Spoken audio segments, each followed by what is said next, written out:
Merhabalar Dikiş sınıfından. Merhaba Hayriye Hanım. Hayriye Hanım'la gene güzel bir çalışmaya başlayacağız. Kumaşımız bu. Çok güzel bir kumaş. Çok beğenerek almıştık. Hatta Instagram'da paylaştığımızda birçok da güzel yorum aldık. Hayriye Hanım'a çok yakışacak diye. Dergimiz de bu. 2021'in Ocak sayısı, şu modeli yapacağız. Sayıyı bulabilir miyiz Hayriye Hanım, sana zahmet? Kalıplarımızı gösterelim. Biz bundan bir üst ceket dikmeyi düşünüyoruz. Astarsız. Bunu katlamayı, çevirmeyi, pervaz, kol takmayı gene anlatacağız. Artık bunları ezberlediğiniz gibi ilerleyen zamanlarda da bizim manto kaban konumuz başlayacak. O müjdeyi de şimdiden verelim. Astarlı kabanlar yapacağız. Bakın gene şurada güzel bir kalıbımız var. Çok sade, çok pratik. Kumaş önerisini söylüyoruz. Karışımlı pamuk örme kumaş, yün örgü kumaş, jakar örme kumaş demiş.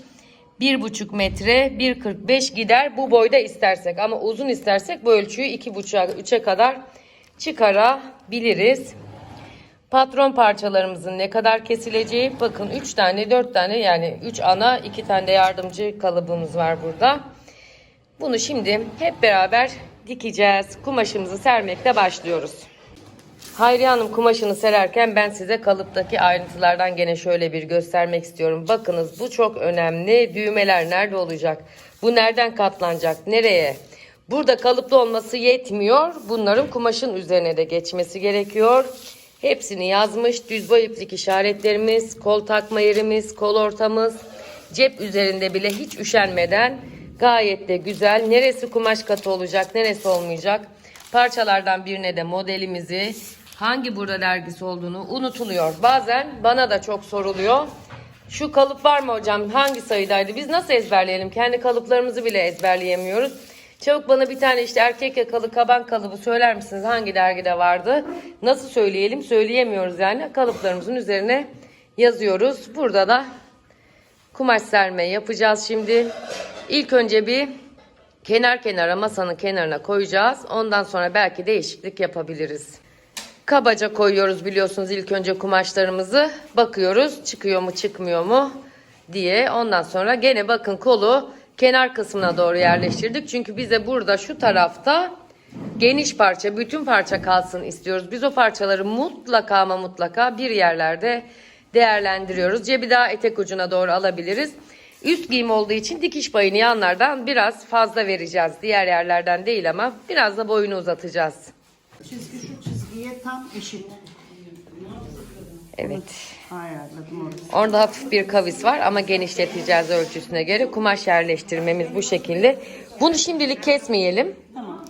Bence çıkar. Artan kenarlarından şey yaparız. Bunu da şöyle koyalım. Cebe hiç acele etme bence. Düz boy ipini ayarla. Neyi gösterdi bize Hayriye Hanım burada? Şunu anlatayım.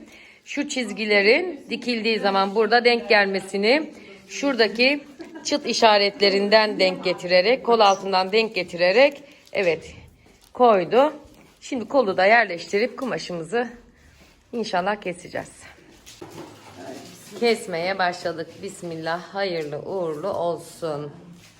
İyi günlerinde inşallah. Dün de bu yeşil kapşonluyu dikmiştik. Henüz paylaşmadık. Belki de biz bu videoyu yayınlayana kadar paylaşmışızdır. Paylaşmışsak onun linkini de aşağıya bırakacağım size. Onu da pratik dikiş burada dergisinden kesmiştik. Bakın elinin bileğinin dönmesini göstermek istiyorum. Bedeniyle ve bileğiyle dönüyor.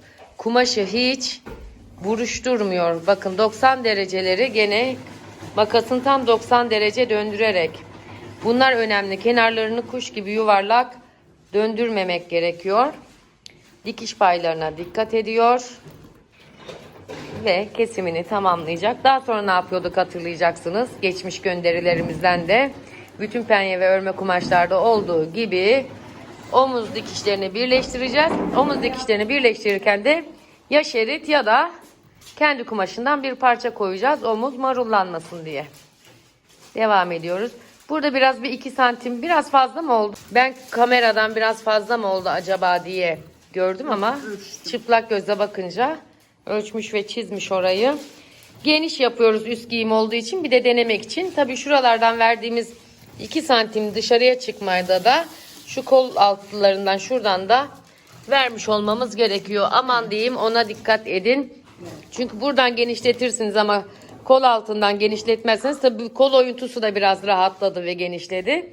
Eğer buna dikkat etmezseniz bedeni ne kadar genişletirseniz genişletin, kol altımız dar olacağı için kasma yapacaktır. Overlocklarımızı çekiyoruz. Makinamızı ayarladık. Sadece bunda yakaya overlock çekilmeyecek. Diğer taraflarına kumaşımız örme kumaşı ama biraz kalın olduğu için biz overlockla birleştirmeyi tercih etmedik. Overlocklarını ayrı ayrı çekip öyle dikeceğiz. Kumaşına göre de karar veriyoruz biliyorsunuz. Overlock yaparken bir de yaptığınız hatalardan biri, buradan mesela bakın çok az döküntü çıkarıyor Hayriye Hanım. Döküntüyü en az, sadece kenar düzeltme ve temizlemedir overlock'un amacı. Kesmek değildir. Hem dikiş paylarını çok azaltıyorsunuz, giysinizi daraltıyorsunuz. Hem de çok fazla döküntü çıkarıyorsunuz. Ve diyelim ki bıçağınız bir sene gidecekse siz onu 3 ayda körelti veriyorsunuz. Klapanın ve arka pervazın telalarını kesiyoruz. Sıfırdan, kalıbın kenarından. Aynısını şimdi klapa içinde keseceğiz. Yapıştırmasını anlatacağız. Telalarla ilgili videomuzun da linkini aşağıya bırakacağım. Oradan izleyebilirsiniz. Telamızı gösterelim şurada. Şurası düz yeri. Şurası şekerli yeri. Orta kalınlıkta bir tela. Çok ince değil, çok da kalın değil. Aslında en çok tercih ettiğimiz telalardan biri Rachel tela dediğimiz tela. Telamızı kesiyoruz. Şimdi de böyle yapıştıracağız. Biliyorsunuz ki tela dikiş payları sıfırdan kesilir ve yapıştırılır. Tela yapıştırırken mutlaka bir parşömen kağıdı kullanırız. Parşömenimizi koyduk. Üzerine bastıra bastıra, buhar vermeden biraz daha uzun süre bastırabiliriz. Telamızı yapıştırıyoruz. Şuradan kontrolümüzü yapacağız. Yapışmış mı yapışmamış mı diye. Daha sonra dikim aşamalarına geçebiliriz. Omuz şeritlerimiz dikiliyor. Ütülenecek. Şeridimizi diktik gene. Hırkamızın kolları, omuzları tamam. Ütülenecek. Hayriye Hanım, anlat bakalım bize ne yaptın? Telaları yapıştırdıktan sonra Arka yakanın pervazını öndeki pervazlara birleştirdim. klapaya birleştirdik. İkiye açıp ütüleyeceğiz bunu. Neden yaptık? Onu da şimdi şöyle bir hayali gösterelim. Bunu böyle dikip böyle çevirdiğimizde yakayı temizleyeceğiz. Şimdi bu aşamada istersek bu araya bir dik yaka, bir hakim yaka gibi bir şey de sokabiliriz. Ama biz rahat bisiklet 01 yaka istediğimiz için bunu tercih ediyoruz. Siz eğer isterseniz buraya bir yaka dikip yakayla birlikte bu klapayı da dikebilirsiniz. Şimdi o dikişleri dikelim, ikiye açıp ütüleyelim ve yakamızı yapalım. Kolları takmıyoruz şu an için. Şimdi klapalarımızı ve arka pervazımızı iğneledik. Şuradan tarif edelim, şöyle makine çekeceğiz.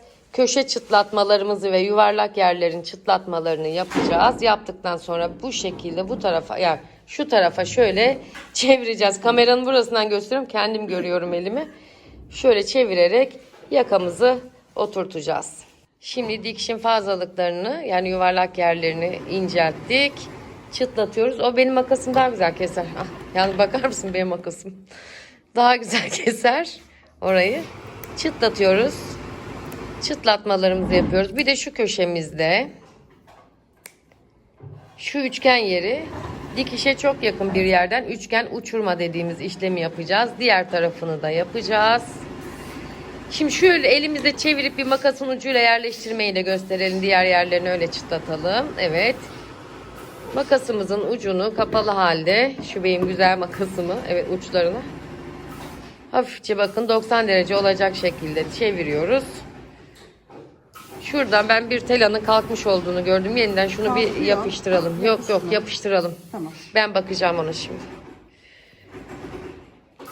Bazı kumaşlarda tela yapıştırmak çok sıkıntı oluyor. Naylon karışımlı, yani sentetik kumaşlarda daha çok. Telayı çok sabırla yapıştırmak gerekiyor.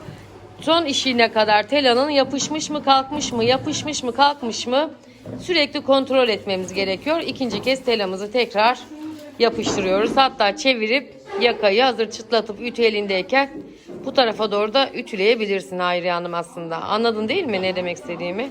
Köşeleri çeviriyor. Bakın. Klapamızı da işaret yerlerinden, kalıpta bu işaretlerimiz bizim var. Şimdi ütülüyor. Şöyle şeyden göstereyim size.